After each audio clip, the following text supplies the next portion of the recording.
why is this person approaching me? It's weird. That's super weird. And just awkward. It's just easier to switch to English. Americans are a bit louder and a bit more... Exactly. Today we're gonna talk about why Swedes are rude. I have someone here that I think most of you recognize. It's Daniela from Fun Swedish. Hey. I think that a lot of my students say that they find a bit rude is that Swedish people change. They say like, you need to learn Swedish, but then when they try to speak Swedish, the Swede change to English instead. That's super weird. I can see why that's why that's rude, but I think it's an effort to not let people let people struggle, right? Yeah, I agree with you. Again, they want to help. So they change to English because they will maybe make the communication flow better. If there is a reason to approach us, is to get help, for instance. There is also this issue, maybe the person is speaking Swedish well, but the pronunciation, the emphasis is a little off, so that it's hard for us to hear. We are not very used to hearing broken Swedish, like different accents, like you would as an English speaker, for instance. Totally. We feel ashamed for saying va all the time. Yeah. Also that gets personal, right? If we start to confront people with... And just awkward. It's just easier to switch to English. Yeah. But of course, it's frustrating for the other person. Yeah, very frustrating. But now you know. Now you know. There are a number of reasons why we might switch to English. I would recommend also to say like, oh, is it okay if I practice my Swedish? Then I would be more okay as well. I'd be like, okay, yeah. Also, one thing I've experienced while working in Germany as well, and I've heard this from people, that Swedes are blunt. I kind of got in trouble for that a little bit. The thing is, we are blunt, but we also don't like conflict. So that may sound weird, like contradictory. We like facts. I didn't think there would be a conflict, so... I have an example, like a friend, he's from the UK, and he has a Swedish girlfriend, and he was saying like, oh, I was walking with my 10 friends in the street, and the girlfriend was like, no, you were only 5 people, not 10. So this is... and he goes like, just let me tell my joke or tell my story, but the girlfriend was so obsessed with, you were not 10, you were only 5 people. I think this is the thing that comes up the most, that like you hear the most. The Swedes are kind of brutally honest in a way that we don't see it as like that, because it's nothing personal. It's like this is how it is. Another thing that's also pretty common to hear about is how we don't like to be approached on the street, right? Yeah, exactly.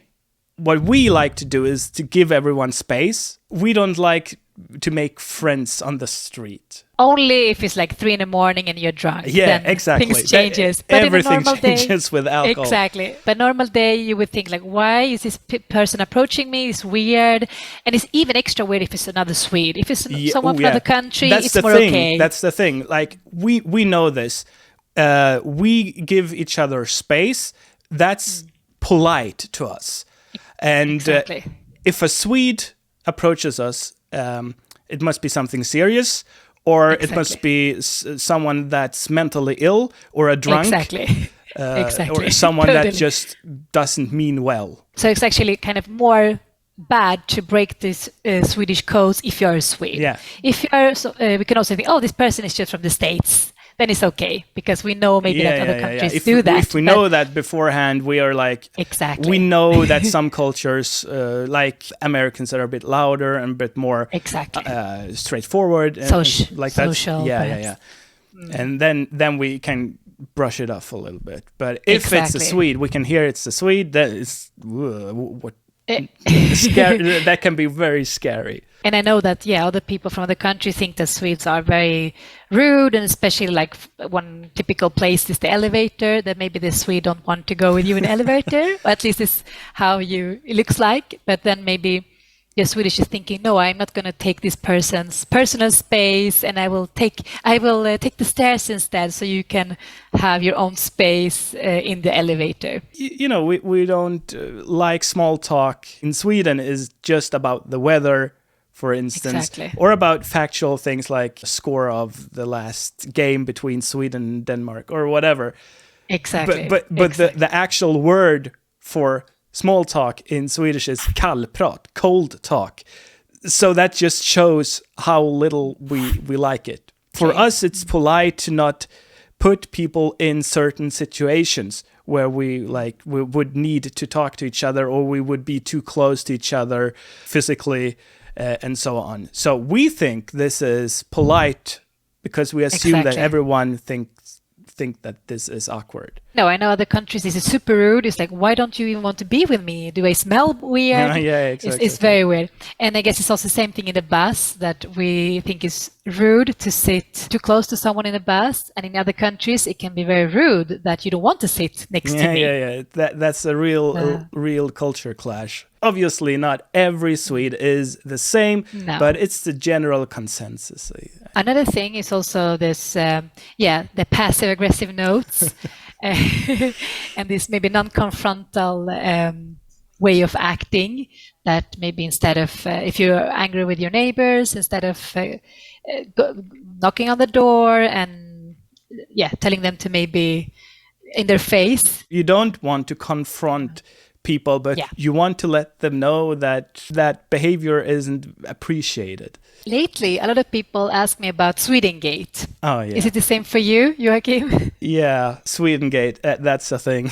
Have you experienced Swedengate, sitting by yourself in a Swede's friend's room? I have, indeed, I have actually. And it was, for me, that was super awkward because I didn't really know my friend's parents and the family. And I didn't know that they were going to have food or have a dinner. So it felt a bit awkward, and I'm not a big fan of this. But I made a video about this, and I analyzed why we do this. And it's really not what people think it is. Because as a child, you also don't know the reasons why this is. So it might feel awkward, but as an adult, I know why we do this now. No, I agree with you. It's something you just went through it. It also happened to me. And of course, like, I wish I could also, I'm also hungry, I also want to eat.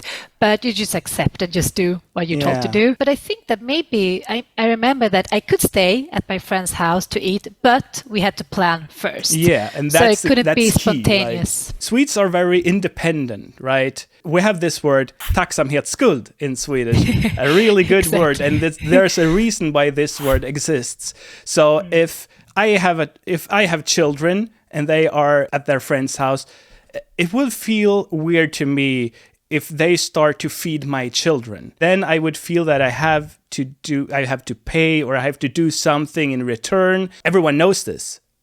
Exactly. So we don't feed our children's friends because we assume that they have plans to go to dinner later. Maybe the parents have prepared something, and it's rude for us to give food to the children while the real mom or the parents have been cooking a meal that the kids won't eat because they already ate.